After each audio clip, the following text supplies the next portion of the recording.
자, 여러분 안녕하십니까. 크립토토마토 인사를 전해드리고 있습니다. 비트코인이 만불을 뚫어버렸죠. 그러면서 굉장히 암호화폐 시장 분위기가 좋아지고 있는데, 비트코인이 만불을 뚫었음에도 불구하고 도미넌스는 그닥 그렇게 크게 상승한 그런 모습은 아닙니다. 그와 동시에 암호화폐들, 이 알트코인들 미친듯이 계속해서 상승을 거듭해주고 있는데요.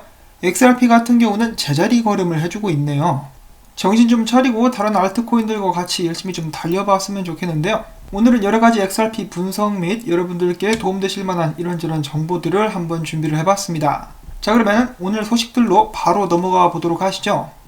자, 일단은 프랙탈 차트를 보도록 하겠는데요. 보시면은 아직까지는 그 안에서 제대로 움직임을 따라가고 있는 모습 보여주고 있습니다. 조만간에 다시 한번 큰 상승이 오게 될 텐데 며칠 좀 더 기다려야 될 것 같아요.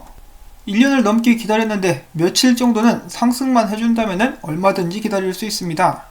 자, 그 다음에 XRP가 제 자신이 계획한 대로 완전하게 따라가고 있다, 상승을 위한 발걸음을 옮기고 있다라면서 이런 차트 분석도 남겨주는 사람도 있었고요. 다음 파동 때 30센트를 뚫어야 된다라고 하는데, 뚫을 수 있다라고 하는데 과연 그렇게 될지도 한번 지켜보도록 하겠습니다.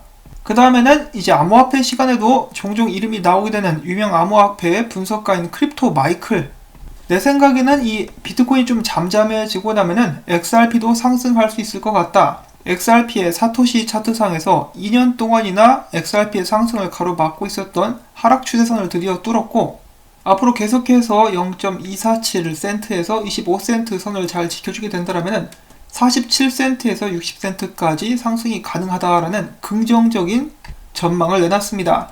그가 내놨었던 비트코인에 관련된 긍정적인 전망은 들어맞았는데요. 비트코인에 이어서 XRP에 관한 전망도 꼭 그대로 따라가서 큰 상승 올 수 있기를 바라봅니다.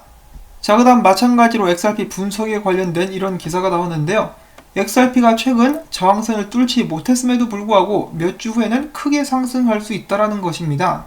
XRP는 최근에 정말 좋은 모습들을 보여줬었지만 결국 0.285센트 저항선을 뚫지 못하고 떨어지고 있는 상황. 저도 어제 비트코인이 만불 뚫을 때 지켜보고 있었는데 XRP도 막 올라가려고 힘을 내고 있다가 딱 그 저항선 0.285센트, 28센트 중반에 딱 막혀가지고 살짝 고개만 삐쭉 내밀었다가 다시 밀려서 내려오는 그런 안타까운 모습을 보여주었습니다. 자, 그런데 아직까지는 실망할 필요 없다. 왜냐? 아직까지 이 XRP는 이 와이코프 패턴 안에서 움직임이 진행이 되고 있기 때문이다 라고 하면서 저도 전에 공유를 했었던 트레이더 XO의 차트 분석을 공유를 해줍니다.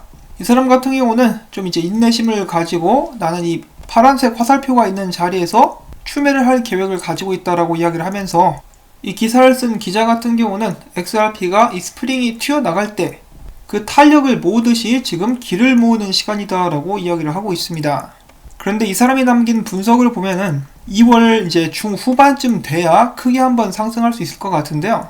이런 부분은 프랙탈과는 약간 좀 차이가 있는 것이 아닌가. 프랙탈 같은 경우는 그 전에 상승을 하니까 말이죠. 자, 아무튼 이런 분석이 있는데요. 조금 더 늦든 조금 더 늦든 아직까지 XRP의 상승세를 강하게 점치고 있는 사람들이 있다는 것이죠. 이 점치는 것 뿐만 아니라 이것이 현실이 됐으면 좋겠는데, 이런 비슷한 의견을 가진 분석가가 또 있습니다. 이 페디스테시 같은 경우도 보시면 XRP 사토시 차트 2년 넘게 이 하락 추세에 머물다가 드디어 뚫고 올라왔는데요. 최근에는 비트코인의 강세와 함께 사토시 차트가 하락을 보이고 있는 상황, 거기에서 이제 떨어져가지고 조정받고 지지 확인하고 다시 한번 크게 올라가게 될 것이다 라고 이야기를 하고 있습니다. 이거는 이더리움 차트인데요. 지금 양상이 비슷하죠. 이더리움은 뚫자마자 바로 지지받고 지지 확인하고 올라가고 있는 상황이고, XRP는 뚫고 나서 상승 후 조정받고 추세선 지지 확인한 다음에 떡상 예정. 그래서 일단은 XRP 가격이 조정을 받을 것이라고 보는 사람들이 상당합니다. 혹은 가격이 떨어지지 않는다 할지라도 비트코인이 상승할 때 제자리에 머물 수 있다는 것이죠. 이렇게 되면 사람들이 또 리또속, 역시 XRP는 사기코인, 이런 말 나오게 되겠죠. 그렇지만 그 힘든 시간이 지나가고 나면 큰 상승 저희가 다시 한번 기대를 해볼 수 있다라고 많은 분석가들은 이야기를 하고 있습니다. 자, 일단 지금 당장은 가격이 저희가 원하는 만큼 올라가고 있지는 않지만은 저는 이런 식으로 기대를 가질 수 있다라는 것이 정말 다행이다라는 생각을 합니다. 이 몇 개월 전만 해도 이 시장이 엿가락 늘어지듯이 축 처져가지고 기운이 정말 많이 빠졌었거든요. 지금이라도 이렇게 시장이 살아나줘가지고 저는 정말 다행이라고 생각을 하고 있습니다. 자, 그러면 다음 소식도 보도록 하겠습니다. 어제 제가 전달을 해드렸었던 소식 중에 이 레오나이더스님께서 올렸었던 소식 중에 하나가 리플사에 관련된 특허 소송 이번에 기각됐다라는 것이죠. 그것에 대해서 이분이 굉장히 어이없어 하시면서 이렇게 말씀을 하십니다. 전에 리플사가 새로운 소송에 휘말렸다라고 했을 때는 정말 여러가지 매체에서 리플사에 대한 이 악재를 떠들썩하게 보도를 했었으나 이 소송이 기각되는 거 이제 좋은 소식이라고 볼 수 있는 것 같은 경우는 다루고 있는 곳이 없다. 한마디로 악재만 신나게 퍼나르는 놈들이다 라고 이렇게 이야기를 하고 있는 것이죠. 왜 이렇게 다들 리플사를 못 잡아먹어서 안달인지 정말 답답한 상황입니다. 일부러 죽이려고 하는 것처럼 말이죠. 자, 다음으로 준비해본 소식으로 이런 기사가 나왔었습니다. 왜 ODL 실시간 유동성이 계속해서 고점을 부수며 상승하는 볼륨을 보여주고 있느냐. 실제로 지금 엄청난 상승을 계속해서 보여주고 있죠. 저도 거의 매일마다 여러분들께 이 볼륨 상승하는 과정들을 공유를 해드리고 있는데요. 주말인데도 불구하고 계속해서 올라갑니다. 쭉쭉 올라가죠. 주말에 송금이 불가하다라는 것은 이제 점점 옛날 말이 되어가고 있습니다. 자, 이 ODL 확장에 관한 소식도 뒤에 약간 준비가 되어 있는데요. 일단 이 기사로 돌아와가지고 자, 일단 기사 제목은 굉장히 거창합니다. 근데 내용은 약간 부실할 수가 있는데요.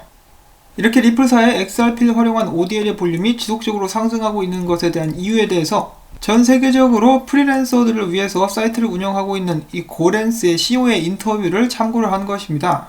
고렌스의 CEO는 이렇게 ODL에 대해서 이야기를 하고 있는데요. 실시간 유동성은 굉장히 효과적이어서 지불하는 데 드는 비용이 굉장히 적기 때문에 고객들을 만족시킬 수 있고 그들의 사업 성장에 기여할 수 있다. 우리는 비트코인을 선택할 수도 있었지만은 XRP를 선택하게 된 이유는 비트코인의 일단 변동성이 너무 심하고 돈을 송금받는 사람들이 환전을 하기 위해서는 거쳐야만 하는 추가적인 단계가 있을 수밖에 없었다. 또한 비트코인을 사용하다 문제가 생기면은 이 비트코인 회사에 전화를 할 수가 없지만 XRP와 관련된 문제가 생기면은 리플사가 XRP에 관련된 서비스를 제공하는 회사에게 연락을 할 수가 있다. 그리고 또 그는 이렇게 이야기를 하고 있는데요. 나는 사실 전 세계에 있는 리플사의 지부들을 방문을 해봤으며 그들과 함께 지부를 더 빠르고 효과적으로 만들기 위해 일하고 있다. 자, 전에도 제가 이것에 대해서 잠깐 말씀을 드린 적이 있었는데 이 사업을 진행을 하는 사람들은 사업 아이템이라든지 사업에 사용되게 될 그런 시스템을 고르는데 굉장히 신중할 수밖에 없죠.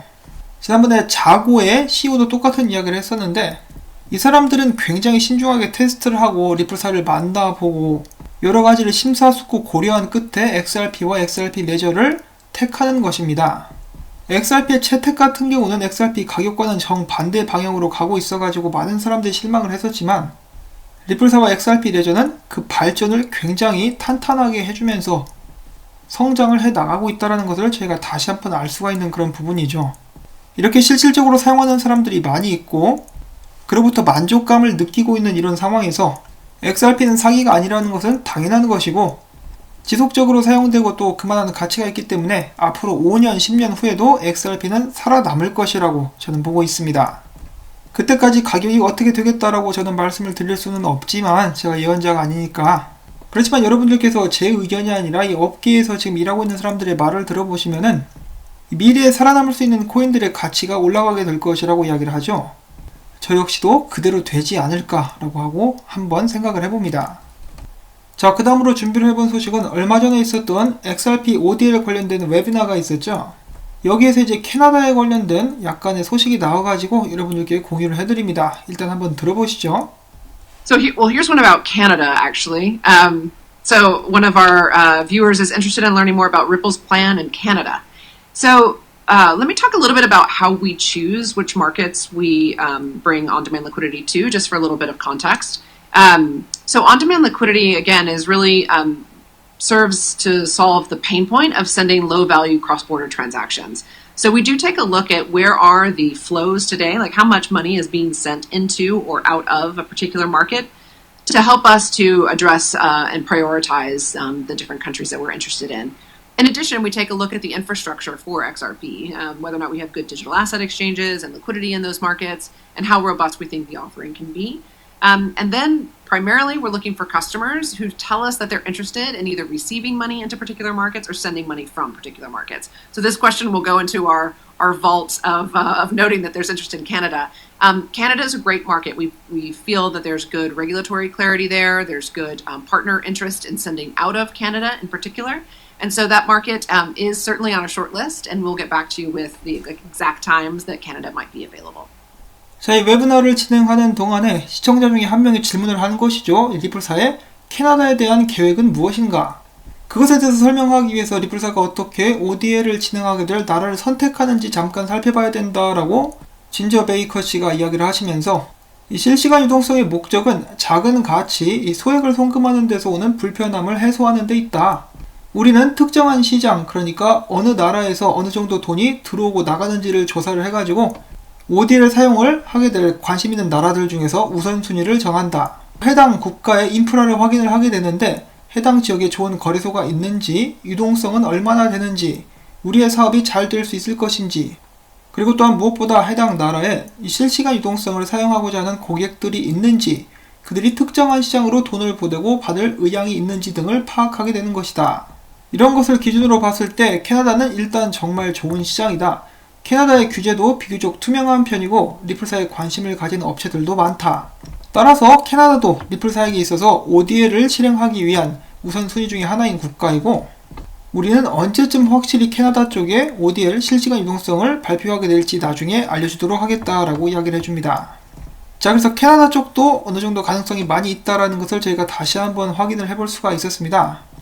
캐나다 쪽에서 이제 대표적인 리플사의 파트너라고 한다면 로열 뱅크 오브 캐나다를 들 수가 있겠죠. 2016년에 리플사가 XRP를 통해 가지고 여러 나라들 무작위로 은행들을 선택해 가지고 송금을 서로 하도록 했었던 은행들 중에 하나가 바로 로열 뱅크 오브 캐나다라는 것이죠. 그렇기 때문에 그들도 이제 실시간 유동성에 크게 관심을 많이 가지고 있지 않을까라고 한번 추측을 해볼 수가 있는 것인데 이런 부분들이 하루빨리 현실화가 될 수 있기를 또 바라봐야 되겠습니다. 캐나다 같은 경우는 일단 코인필드라는 좋은 거래소가 자리를 떡하니 잡고 있죠. 코인필드 같은 경우는 사실 미국 쪽에 서비스를 제공하고 있지는 않습니다. 이번에 솔로코인 프로젝트 같은 경우도 그런데 바로 규제 문제 때문인데요. 미국 쪽에서의 규제 문제가 해결되면 언제든지 리플사에 도움을 주기 위해서 발벗고 나설 수 있는 곳이기 때문에 제가 기대를 해봐도 좋을 것 같습니다. 언제나 그렇듯이 XRP에 대해서 기대할 수 있는 부분들은 굉장히 많이 있습니다. 특히나 리플사가 나서가지고 XRP를 키우려고 노력을 하고 있기 때문에 저는 XRP는 리플사 때문에 망한다라는 의견에는 항상 이렇게 반대를 하고 있는 편이고요.